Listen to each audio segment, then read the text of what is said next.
Hello. Hey, how are you? How you doing? I'm actually excited. How are you too? I'm great. So, well, guys, welcome to the show. This two interview, not planned, and we're gonna try our best to execute this to the best of our abilities with excitement, and it's fun when interview is not planned. It tends to be more exciting. You agree, right? Sure. Right. So, um, let's begin with you introducing yourself to the audience. Basically, my name is Ambassador Otis Togbah Tarwoe. I'm a Liberian and a native son of Bon County, specifically District Number 4, Banta Zota Manicola District. And I'm a student here. I'm an international student at the University of Les Adventist of Kigali, where I do integrated development. I'm a personal development coach, certified speaker, public speaker. I'm a human rights activist, a youth advocate, and I'm also the CEO of Surf Liberia Incorporated.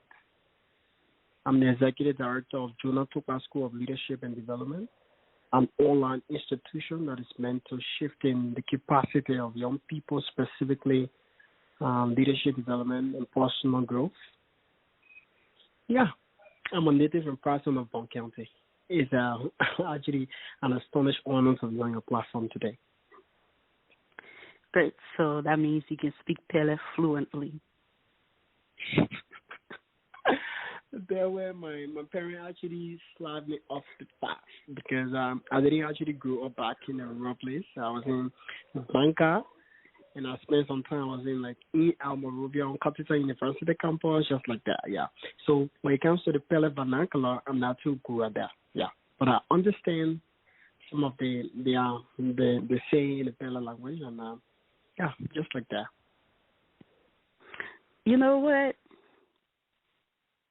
I'm half Global, half Loma, half Congo. I grew up in Maryland County, and I can't speak Global fluently, but I think, like, at this point in our lives, we can continue to use our parents as an excuse and be like, well, I know it's kind of hard to learn a foreign language when you're older versus when you're younger, but it's still not too late to learn, especially if we're going to be walking around saying, I'm a proud global woman or I'm a proud Pele man, this, that, and the third. So you got to get on and start learning. Yeah, sure. I understand Pele, like 80%, but to really speak the Pele vernacular, something around 30%. That's the problem about me. Yeah, but just how the way you can take the time and go and learn the white man language and go pay plenty of money to learn his language and be proud to pick up the dictionary and add the white man vocabulary to your vocabulary to say you that educated, then we got to be proud to be educated in our languages and our dialects, as we call it, and say, you know what? Every single day, I'm going to learn a new vocabulary from my dad. Something so exceptional you're trying to say here, and this is something I actually want to do, and I'll try to practicalize it because what you're saying it actually prompts to understanding your foundation, understanding the rudiment of your own originality. That means that if I say I'm a fellow man, it clearly indicates that I should be able to understand the Pele vernacular, if not 100%, but 95%, maybe because Pele comes to keep learning until we die. Yeah. So but let's get into this. Enough for the whole Pele business. I'm fascinated with the Pele language because I feel deep down in my soul, and I'm one of those people who believe like I'm an old soul, like I got some kind of ancestor spirit inside me, and I really one of those people who feel like the music that is going to really take Liberian music industry all the way to a Grammy level would be sang in Pele. I got a feeling. Really? Yeah, I really do have a feeling. Because I feel like Pele is so sexy in music that if somebody brave enough to really brand it, you know, they would do well in the jazz and the blues category, and it would not be hard for them to be on Angelina Kojo level. But anyways, enough about that. Let's talk about you. So, which part of Bon County is District Number 4? Specifically, District Number 4 in Bon County. We have two sections. You know, the county actually have 13 administrative districts and 7 political districts. So that is actually located on the Nova Road. Yeah, and if I'm doing the post-stroke looping, I can say it's located to the eastern side of the county. Yeah. Okay. You know, I attended Banga Methodist for like 3 years. Okay. Yeah. Are you familiar with that area? How do you call it? Banga Methodist School. Of course, the United Methodist Church that is on the GST Road in Banga. Yeah. Yeah. My uncle, Dr. Daniel Brewer, was the president of GST before the war. So, yeah, I got small Banga inside me. So I'm very, very, very happy to be, you know what I mean? Like, I like Pele in general. Just everything about it. Bon County, the people, the dialect. Which food is the Pele food anyways? Potato greens? Bon County people, we some kind of way we like the potato green and post-probably like it we can make it all gravy and the traditional soup, man. You know, Bon County people for us, I don't know. Basically, our own traditional soup. The way you have the normal people let up here stuff, we like the soybean gravy, the red oil soup and things.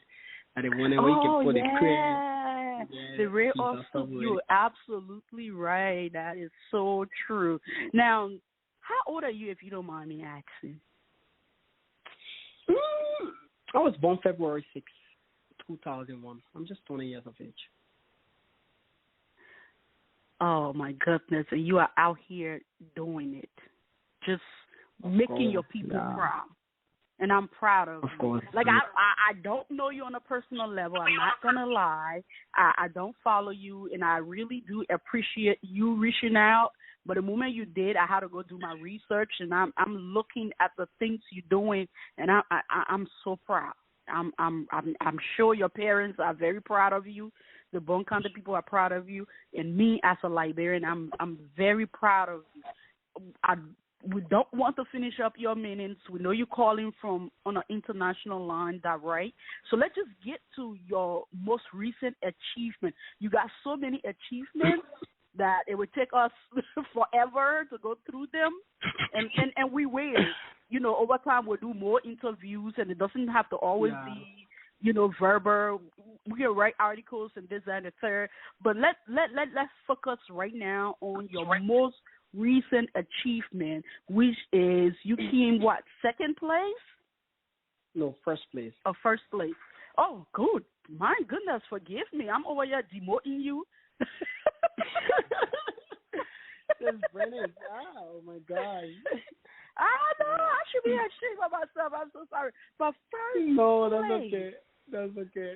First place. You know what I'm first place on awards for public speaking in Rwanda, and it's a Rwanda, and that's a country that a lot of other African countries are looking up to right now when it comes to development. And you over there doing it. Tell us about this award.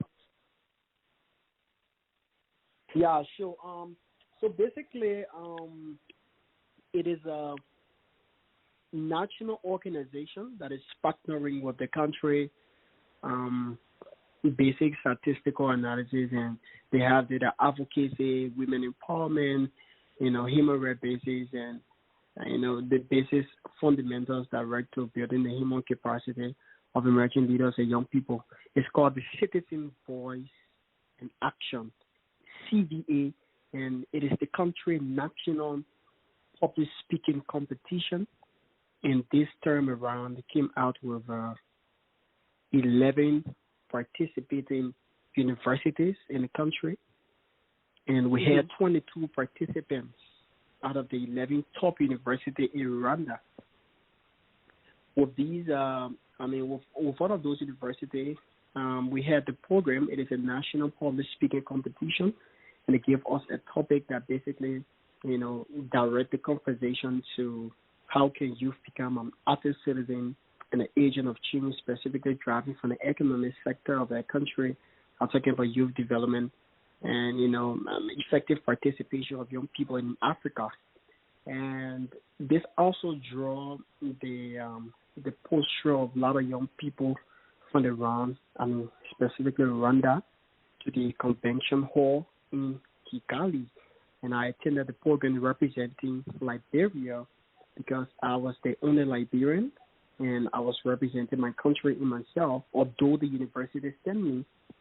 But whatever I was actually going to do, it's going to reflect back to my country, because the reason I took the standpoint to leave Liberia and come up here is to get quality education to go and serve my people. Liberia is my common patrimony, and no disrespect to that. So I was representing my country, and I was also representing the University of Les Adventists of Kigali, UNILAC. And so we went to the debate, and it was something so exceptional. That took me close to 2 days. They gave the information to my counterparts, people from other university a week plus, but I got the information, the proportion we were going to speak about in less than 2 days, right? Because the school was actually looking for competent person to really represent. So when I got it in 2 days, I dissolved it and broke it down to my research ability, and I was able to diagnose the basic points that I can be able to use as a librarian to go and defend the fact that, how youth can serve as an active citizen and how they can serve as an agent of change to the community so that they can be a total transformation and reflecting effective participation in women empowerment and basic youth activities. So when I went at the debate, we had two master students. One was doing international relations and another was doing business administration. Business management administration, something like that. And they all had the United Nations experience. But I believe in my potential. I believe in self-confidence. I'm a personal development coach, like I said. So if I tell my students at my online leadership school to be self-confident, I should have the posture, I should have the tenacity to be self-confident. So when I went there, it was quite tough when people was calling out portfolio. People telling me she come from the Mandela Washington Fellowship in the United States. She felt here, United Nations expert, blah, blah, and stuff like that. But I believe that Liberia has a growing star in me. I have the blood of a real native Liberian. So I posted myself and faced the debate, facing 22 participants. Can you imagine? 22 participants in and around Rwanda specifically. We have someone from the Kenya University. We have a lot of universities. I'm going to send those names to you. I can't be able to speak it out because that's okay. We don't even care about them. You know what I'm saying? Not to be rude or disrespectful. This is about you know what I mean? Now, so your speech that you gave, what was the title of it? Basically, I was speaking about how youth can serve as no, I just want to know, literally the title. Don't tell me what the speech was about, this, that, and I just want to know what was your title? The title was how can youth, okay, let me get it straight.